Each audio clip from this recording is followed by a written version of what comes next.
হবিগঞ্জে আন্তর্জাতিক ভাবনামৃত সংঘ ইসকন মন্দিরে অগ্নিকাণ্ডের ঘটনা ঘটেছে। আজ সকালে শহরের বগলাবাজার এলাকায় ইসকন মন্দিরের রান্নাঘরে রান্নার সময় অসাবধানতাবশত আগুনের সূত্রপাত হয়। মুহূর্তের মধ্যে আগুন ছড়িয়ে পড়লে রান্নাঘর মারাত্মকভাবে ক্ষতিগ্রস্ত হয় এবং আসবাবপত্র সহ কিছু অংশ পুড়ে যায়। খবর পেয়ে হবিগঞ্জ ফায়ার সার্ভিস ঘটনাস্থলে পৌঁছানোর আগেই ইসকন সদস্যরা দ্রুত তৎপরতা চালিয়ে আগুন নিয়ন্ত্রণে আনতে সক্ষম হন। এতে বড় ধরনের ক্ষতি থেকে রক্ষা পায় ইসকন মন্দির ও আশপাশের এলাকা। ইসকন অধ্যক্ষ উদয় গুরদাস ব্রহ্মচারী জানান, রান্নার সময় গরম কড়াইয়ে তেল ঢালতেই আগুনের সূত্রপাত হয়।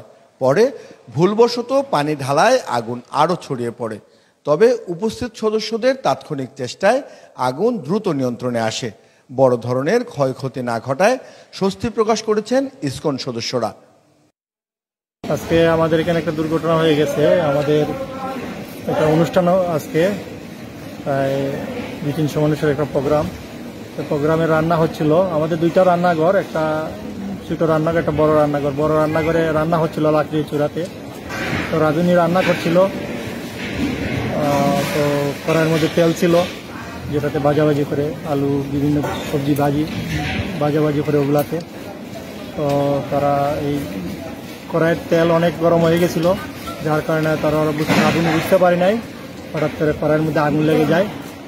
আর রাঁধুনি ভাবছে যে যেহেতু কড়াইতে আগুন লাগছে, মনে হয় জল দিলে এটা থেমে যাবে। জল দেওয়াতে আরও আগুন ধাও ধাও করে জ্বলছে।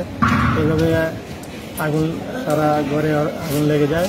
যাই হোক, আমরা সবাই সমস্ত ভক্তরা আমরা জল দেওয়ার ব্যবস্থা করি। জল দেওয়াতে এখন নিভে গেছে। বড় ধরনের সমস্যা থেকে বা বড় ধরনের ক্ষতি থেকে আমরা বেঁচে গেছি। সাময়িক ক্ষতি হয়েছে, বড় ধরনের কিছু হয় নাই।